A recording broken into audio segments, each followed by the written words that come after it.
où il voit ça. Ça dit que le ciel s'est ouvert et a laissé apparaître sur notre terre, sur cette paroisse de Saint-Pierre, un morceau du paradis.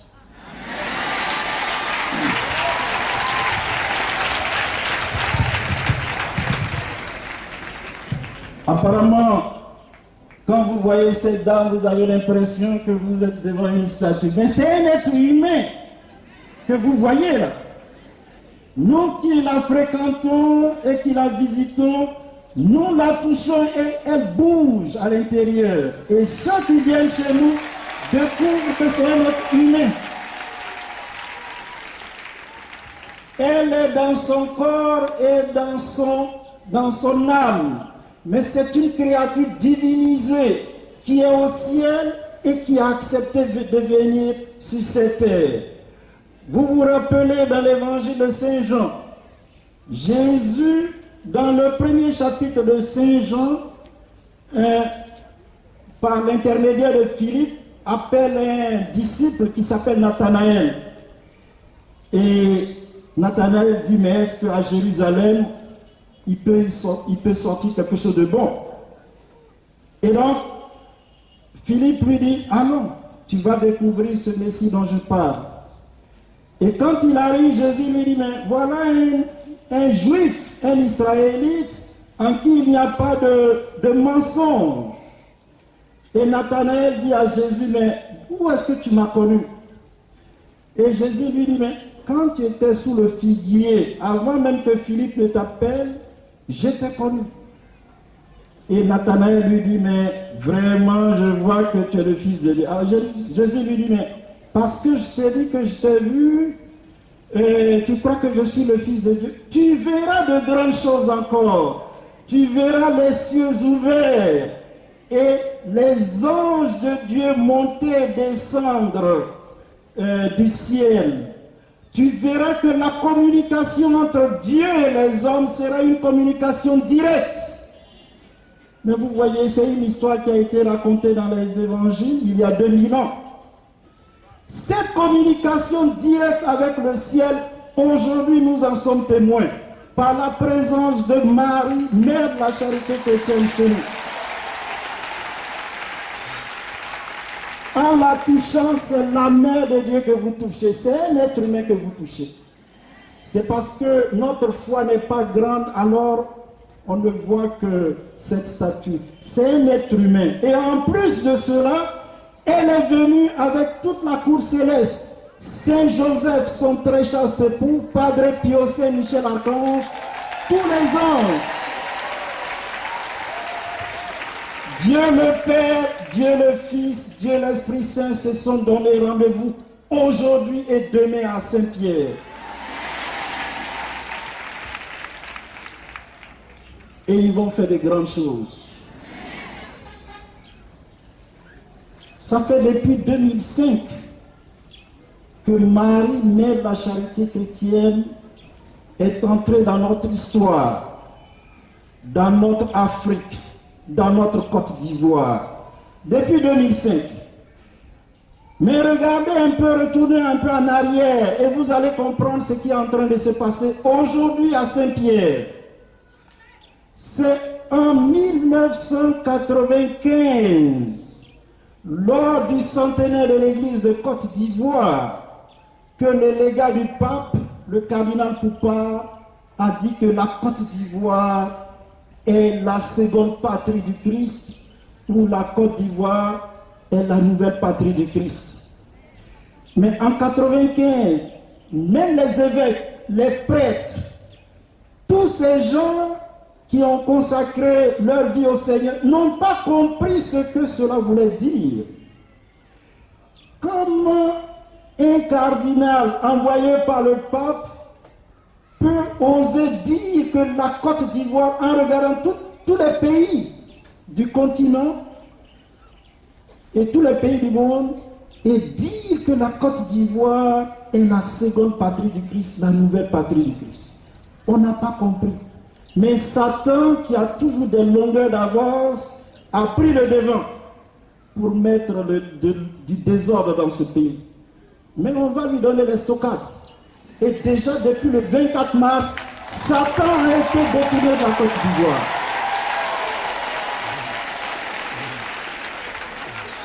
Quand, en 2005, donc 10 ans plus tard, la Vierge Marie apparaît en Côte d'Ivoire sous le vocable de Marie, mère de la charité chrétienne, elle dit qu'elle est venue.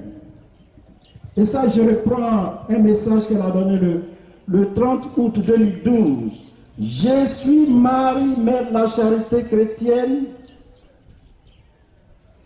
et je suis envoyée par le Père éternel à la demande de son Fils pour régner en Afrique comme reine.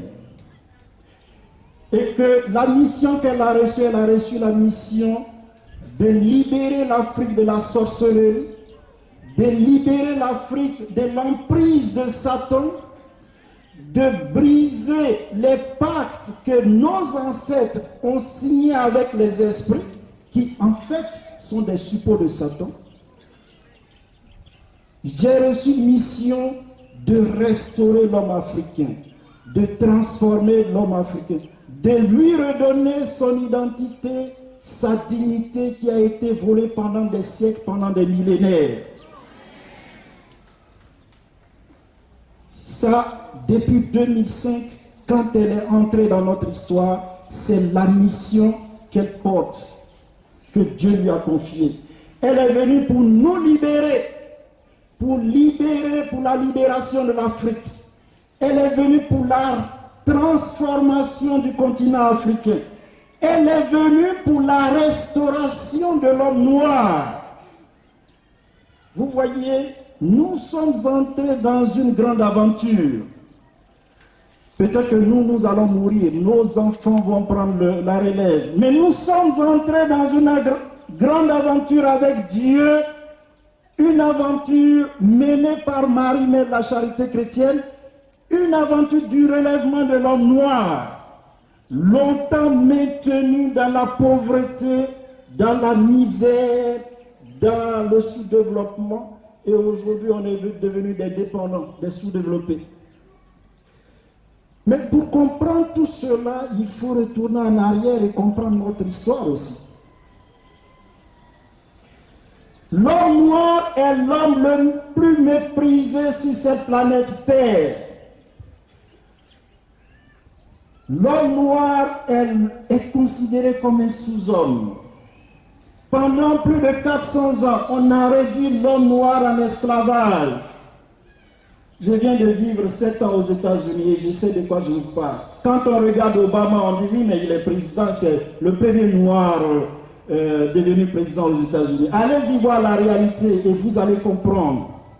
L'homme noir est toujours maintenu au plus bas de l'échelle. Parce qu'on n'a pas d'âme, parce qu'on est des sous-hommes, parce qu'on est une sous-humanité. Ceux qui ont fait un peu l'histoire parmi vous, ils le savent.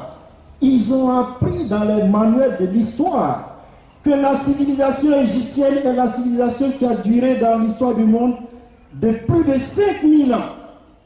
Mais où en sont les anciens Égyptiens aujourd'hui? Et où en sont les Africains aujourd'hui? Nous occupons le plus bas niveau de l'échelle de l'humanité. Et c'est comme ça qu'on nous regarde. Des philosophes comme Kant ont dit que l'homme africain est un sous-homme qui n'a pas d'âme.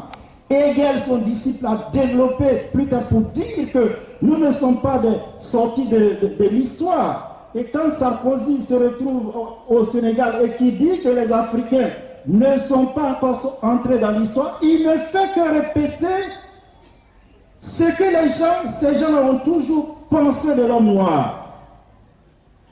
Vous voyez, pendant 400 ans, on a été maintenus, vendus comme des bêtes de somme, taillables et corvéables à merci dans les plantations du Nouveau Monde. Quand les gens se sont rendus qu'on avait une âme, ils ont dit que non, on était une sous-humanité, donc il fallait nous prendre de notre sous-humanité pour nous conduire à l'humanité selon le modèle européen. Donc il fallait nous assimiler, nous coloniser. Et quand ils se sont rendus compte que la colonisation n'est plus viable, On a distribué les indépendances aux uns et aux autres en leur faisant croire qu'ils sont des égaux. Et on est réduit à la situation de sous-développé, de consommateurs de produits manufacturés de l'Occident. Voici la réalité dans laquelle nous vivons. Et celui qui ne connaît pas cette réalité doit se réveiller. Parce que c'est dans ce contexte qu'il faut comprendre l'œuvre de Marie-Mère la Charité en Afrique, et en Côte d'Ivoire et en Afrique. Mais ce n'est pas fini. Quand on fait une analyse sociopolitique, culturelle, historique de la situation de l'Afrique, on n'a pas encore résolu le problème. Pourquoi est-ce que nous sommes maintenus dans la pauvreté, dans la misère, nous les Africains? Pourquoi est-ce qu'il y a la haine parmi nous? Pourquoi est-ce qu'il y a le mal parmi nous? Pourquoi est-ce qu'il y a la violence parmi nous? Pourquoi est-ce qu'il y a l'égoïsme parmi nous? Pourquoi est-ce que nous avons de la haine les uns vis-à-vis des autres? Mais vous voyez, ceux qui ont fait la théologie, moi j'enseigne la théologie, on va vous expliquer à travers les Écritures. C'est Marie-Mère la Charité chrétienne qui est venue nous aider à comprendre ce qui se passe en Afrique. Notre identité d'Africain a été volée pendant des millénaires, pendant des siècles. Vous et moi, je vais utiliser une image. Nous sommes comme des gens couverts d'une couche de goudron.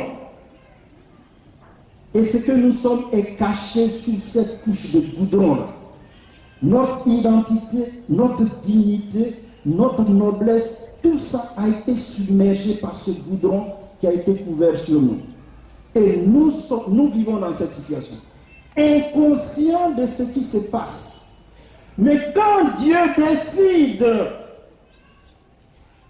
de remettre à l'endroit ce qui a été à l'envers, il envoie Marie-Mère de la Charité chrétienne en Afrique.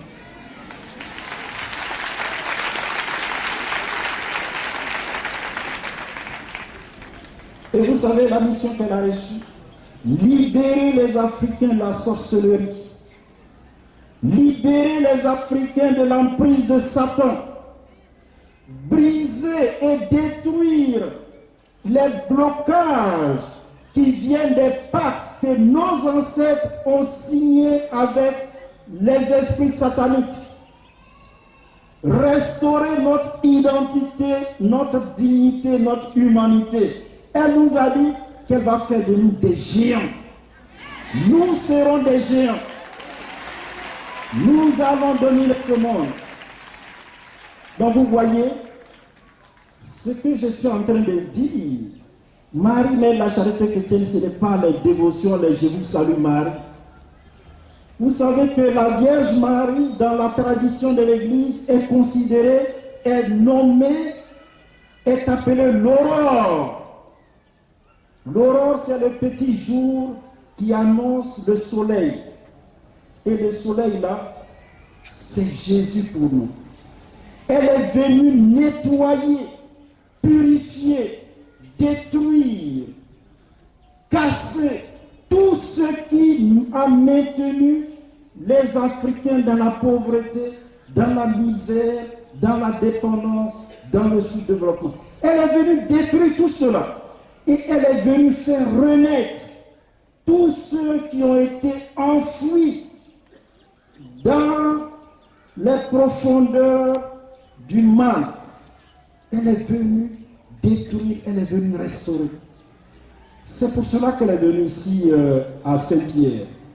Maintenant, il faut que je vous dise, Antonin, est-ce qu'il y a des sorciers parmi nous?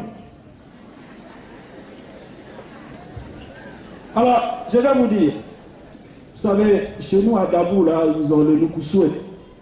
Le Nukusue, c'est le Nukusue, le canari, là. C'est dans ce canari qu'ils font toute leur sorcellerie, là. Alors, s'il y a des sorciers parmi vous, il faut apprendre. Aujourd'hui, on va détruire, Maman Marie-Mère la Charité chrétienne va détruire tous les esprits.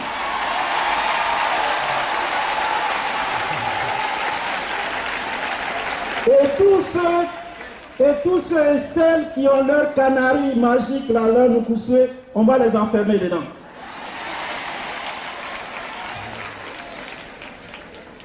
Toutes les femmes qui normalement devraient accoucher et dont on a pris l'utérus pour aller cacher dans le mucus, ces femmes l'ont retrouvées. Elles vont affronter.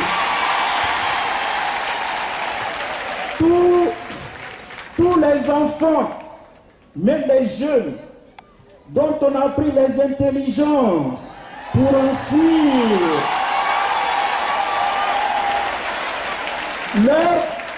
leur intelligence leur sera donnée. Parmi vous, là, il y a des gens qui travaillent dans l'administration ou dans le privé et qui, à la fin du mois, n'arrivent pas à conserver l'argent dans leurs mains. Maman Marie, mère de la charité chrétienne, est venue mettre fin à tout cela. Ils auront leur argent. Quand vous allez dans vos familles, il faut dire à vos sorciers, là, les sorciers de vos familles, il faut leur dire que maintenant leur temps est limité. Leur temps est limité. Leur temps est limité. Et il faut leur dire, ils ont deux choix. Écoutez-moi bien. Ils ont deux choix, les sorciers. Aujourd'hui en Côte d'Ivoire, depuis la consécration de la Côte d'Ivoire au cœur immaculé de Marie, mère de la charité chrétienne, le 24 mars 2013, Satan a été déboulonné de la Côte d'Ivoire. Les sorciers ont deux choix. Ou bien ils se convertissent au Christ et ils se mettent sous l'autorité de Marie, mère de la charité chrétienne, parce que nous vivons dans le règne de Marie, mère de la charité chrétienne. Ou bien ils se convertissent et ils se mettent sous l'autorité de Marie, mère de la charité chrétienne, ou bien ils vont au cimetière. Où est le cimetière chez vous ici? Il faut aller là dire. Le cimetière c'est ici. Ok. Même Satan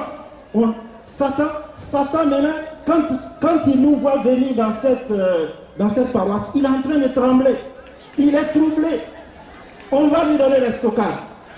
On va lui montrer que son pouvoir a pris fin désormais en Côte d'Ivoire.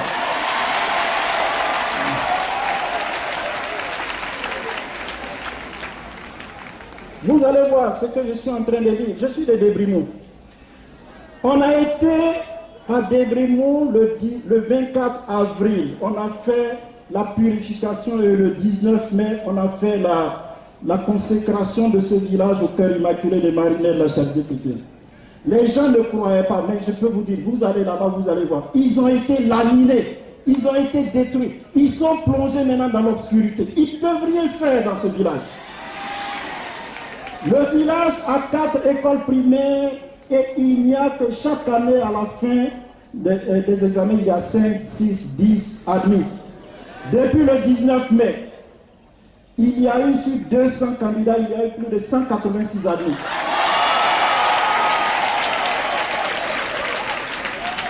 Marie, mère de la charité chrétienne, a été à Jacquesville. Vous aviez vu les images à la télévision. Il y a un génie là qui est responsable de toutes les noyades sur le littoral ivoirien. C'est lui qui est responsable de toutes les morts de tous ces gens-là qui sont noyés dans la mer. Et la Vierge Marie a dit, je vais mettre fin à ce règne. Et pendant presque 20 minutes à 30 minutes, on était devant la mer. Et elle dit, vous ne bougez pas jusqu'à ce que je détruise cet esprit. Et cet esprit, il s'appelle l'Hétérédénus, mais c'est un peu compliqué. L'Hétérédénus, il a un cercle, c'est-à-dire il a une couronne, qui en fait était un serpent des mers, des eaux, un anaconda. Et ce serpent des eaux s'est glissé et est entré dans la ville de Jacquesville et s'est logé dans un fromager. Quand la Vierge Marie, mère de la charité chrétienne, a détruit ce démon, cet esprit satanique qui réclame des vies humaines sur le littoral ivoirien, le fromager est tombé de lui-même. Allez-y à Jacquesville, vous allez voir. Le fromager est tombé des nues. À Jacquesville, vous avez la mer, vous avez la lagune, le lac et la mer. Dans le lac, là, il y a au moins 13 esprits. Ils ont été détruits par Marie-Mère la Chantétété. Et la grande sorcière de Jacquesville, qui règne en maîtresse, mais elle est désormais en paix. Elle est décédée. Demandez aux gens de Jacquesville, ils vont vous le dire. Marie-Mère la Charité chrétienne a été à Zopé. À Zopé aussi, il y a... Quand vous allez vers Abangourou, là, quand vous arrivez à Zopé, là, il y a une petite vallée. Et puis il y a un petit pont. Et chaque année, il y a des esprits. Il y a le génie de là-bas qui détruit, qui réclame des vies humaines, des sacrifices humains. On a été à Zopé, on a détruit. La Vierge Marie, Mère de la Charité chrétienne, l'a détruit. Désormais, s'il y a un accident, ce n'est pas un accident lié à cet esprit. Et ceux qui connaissent la ville d'Azopé, il y a une petite forêt sacrée. Il y a des esprits qui sont dans cette forêt, qui sont responsables du cancer de poumon. Dans toute la ville d'Azopé, des gens, le cancer de poumon, tu l'as quand tu fumes ou quand tu bois. Oh, il y a beaucoup de gens qui souffraient de cette maladie. Ce sont les sorciers à Thiers qui prenaient cette maladie-là que ce génie leur donnait. Ils allaient infliger cette maladie à nos frères. Et quand ils toussaient, il y avait une glaire qui sortait de cette souffrance. Et c'est de cela que se nourrissait cet esprit, ce démon.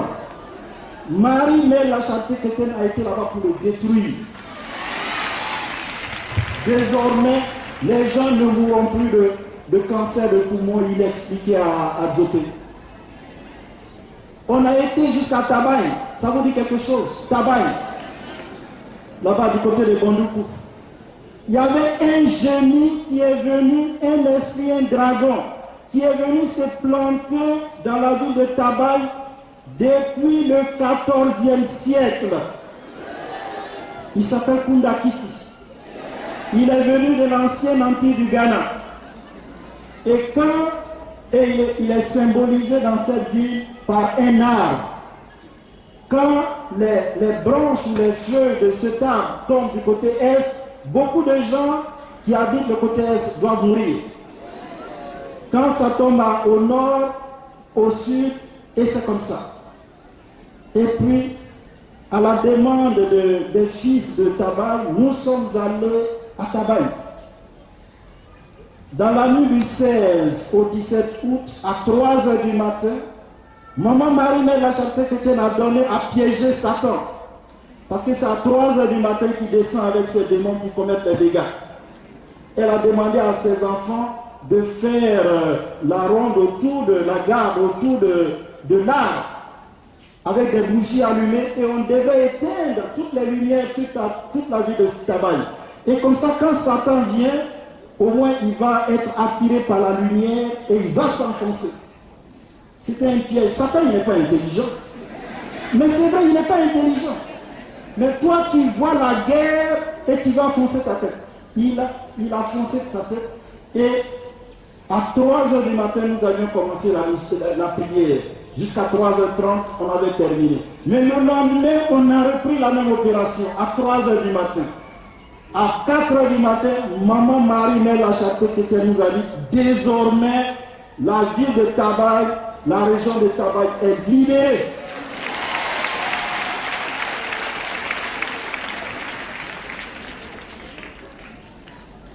Elle est venue pour la libération des Africains. Elle est venue pour briser tous les pactes ancestraux qui créent des blocages dans nos vies. Elle est venue restaurer notre identité et notre dignité. Et tout récemment, on a vécu une expérience extraordinaire à l'oratoire. Marie-Mère la Charité chrétienne nous a donné le chapelet que vous avez fait, le chapelet de l'arbre généalogique. Mais le jour où le 1er novembre, où nous avions terminé cette neuvaine et qu'on a dit la messe, mais c'était la cour céleste, tous les anges étaient tout autour de la concession. Nous tous, on a expérimenté une paix profonde, une libération profonde. Parce que Marie, mère de la charité chrétienne, envoyée par Dieu à la demande de son Fils, est venue pour nous libérer, pour nous transformer, pour nous restaurer. Et on a été profondément, on a fait l'expérience de cette libération profonde. Vous tous qui êtes ici, là, vous allez voir ce qui va se passer dans vos vies en faisant ce chapeau.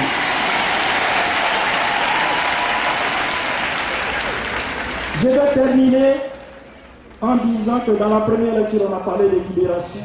Maman Marie, mère de la charité chrétienne, est venue libérer les Africains. Elle est venue restaurer les Africains.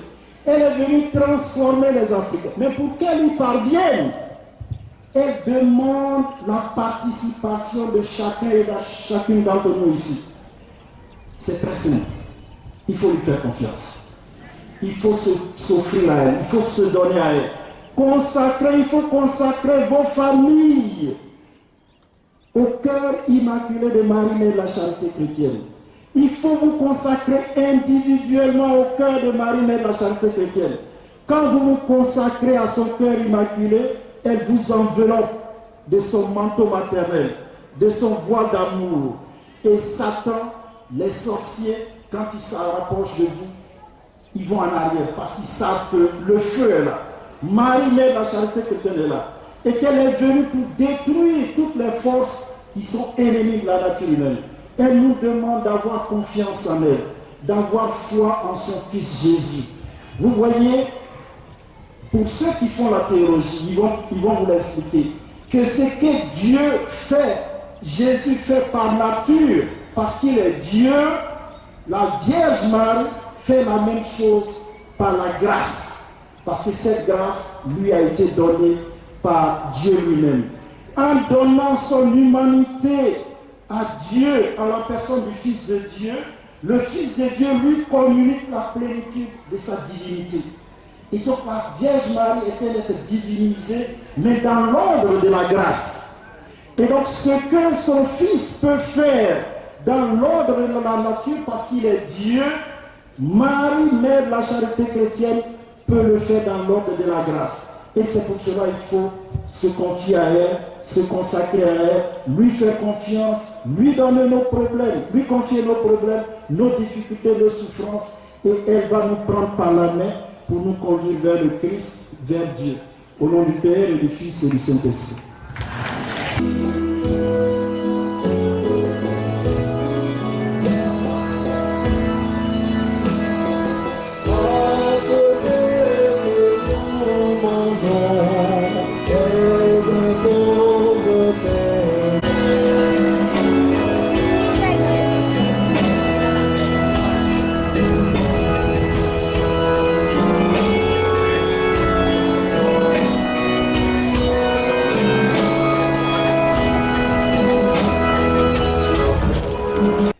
C'est un moment de grâce. Et nous demandons à tout le monde de prier, de soutenir la mission de Maman Marie, mère de la charité chrétienne. Même si vous rentrez à la maison et que vous pouvez revenir, il faut revenir et rester en prière, invoquer Dieu le Père, le Fils et l'Esprit Saint, pendant que Maman Marie, mère de la charité chrétienne, traverse toutes les rues de Saint-Pierre, toute cette zone, pour purifier, pour détruire, pour anéantir. C'est une œuvre spirituelle qu'elle va accomplir. Probablement nos yeux ne vont pas voir, mais nous allons en bénéficier. Elle va détruire tous les petits esprits qui ont été amenés là, qui ont été placés, que ce soit dans les maisons ou dans les rues. Par sa présence, elle va nettoyer. La puissance qui émane d'elle va purifier, va nettoyer tous ces petits esprits-là. Ils seront rejetés dans les abîmes. Dieu a voulu sauver l'homme par son Fils. Il a choisi la Vierge Marie pour le mettre au monde, qu'il vous envoie d'en haut toute grâce. Qu'il vous donne d'aimer cette Vierge sainte, qu'elle soit tout près de vous, enfants de Dieu, celle qui nous a donné l'auteur de la vie. Elle est près de son Fils. Fêtez-la tous ensemble. Demeurez dans la joie de son cantique d'action de grâce. Le Seigneur bénit les fils de sa servante.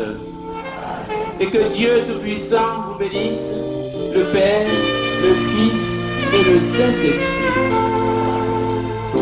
Allez dans la paix de Christ.